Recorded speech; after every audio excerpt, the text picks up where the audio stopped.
Il y a un moment dans la vie d'un homme où tout change. Ce n'est pas quand il gagne de l'argent, ni quand il obtient la reconnaissance du monde. C'est quand il se regarde enfin dans le miroir et qu'il voit non plus un visage, mais une présence, quelque chose de vivant, d'ancré, de conscient.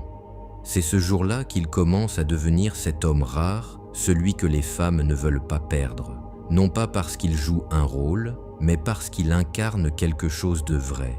Cet homme ne séduit pas, il inspire. Il ne parle pas fort, mais sa voix porte. Il ne court pas derrière l'amour parce qu'il en est déjà la source. Un homme rare, c'est un homme qui s'est rencontré. Il s'est vu dans ses ombres, il a traversé ses faiblesses, il a connu le manque, la peur, la solitude. Et au lieu de fuir, il est resté là, face à lui-même. Il a cessé de se cacher derrière les distractions, les apparences, les conquêtes ou la performance. Il a appris à rester présent dans le silence, à écouter la voix de l'intérieur, à se gouverner. Ce n'est pas un homme parfait, c'est un homme conscient. Il sait que son pouvoir n'est pas dans la domination, mais dans la maîtrise. Il sait que son autorité ne se prouve pas, elle se ressent. La société moderne a appris aux hommes à courir, à prouver, à posséder, à séduire. Mais dans cette course, beaucoup se sont perdus. Ils ont oublié qu'avant de vouloir être désirés, ils devaient être entiers. Ils ont oublié que l'énergie masculine, dans sa forme la plus pure, n'est pas dans la conquête extérieure, mais dans la stabilité intérieure.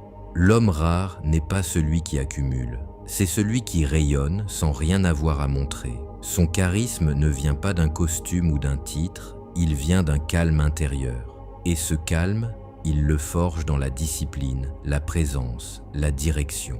Un homme que les femmes craignent de perdre, c'est un homme qui n'a pas peur d'être seul. Parce qu'il sait que la solitude n'est pas un vide, mais un espace sacré où il se retrouve. Il n'attend pas d'une femme qu'elle le complète. Il partage son chemin avec elle. Il n'a pas besoin d'être validé, parce qu'il s'est validé lui-même. Et c'est précisément cette indépendance émotionnelle qui rend sa présence magnétique. Les femmes sentent, même sans le comprendre, que cet homme-là ne dépend pas d'elles pour exister. Et paradoxalement, c'est cela qui crée le lien le plus fort. Quand un homme a trouvé sa paix intérieure, il n'est plus un consommateur d'amour, il en devient le canal.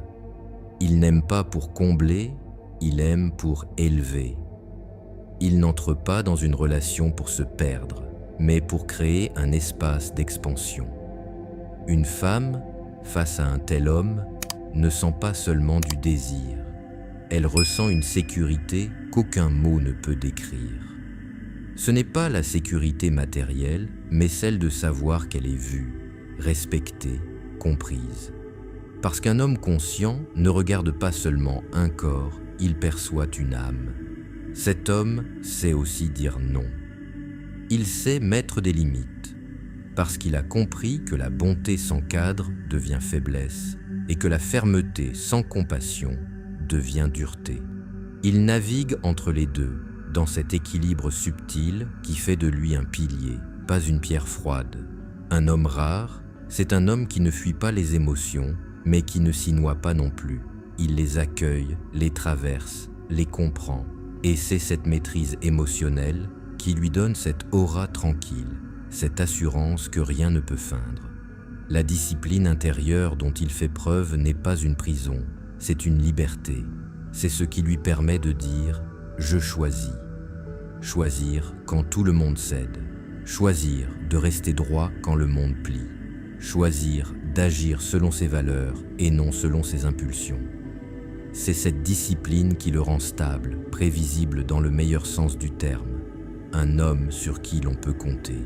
Et c'est cela, au fond, que les femmes craignent de perdre.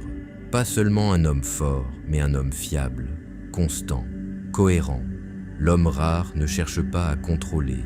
Il inspire le respect par sa simple cohérence. Ses paroles et ses actes s'alignent. Il n'a pas besoin d'imposer sa présence. Elle s'impose d'elle-même. Quand il entre dans une pièce, il ne cherche pas à briller. Il éclaire. Quand il parle, il ne cherche pas à convaincre. Il incarne ce qu'il dit. Et quand il aime, il ne promet pas, il prouve. C'est cette authenticité-là qui fait toute la différence. Parce qu'une femme peut être attirée par un beau discours, mais elle reste avec une vibration, et cette vibration ne trompe jamais. L'homme rare porte en lui une vision, il sait où il va, même si le chemin est encore flou. Il avance avec une direction claire, un but, une intention. Un jour, une femme se tiendra face à lui et comprendra qu'elle ne peut pas le posséder, qu'elle ne peut pas le manipuler, mais qu'elle ne peut pas non plus l'oublier, parce que cet homme n'est pas juste un partenaire, il est une expérience.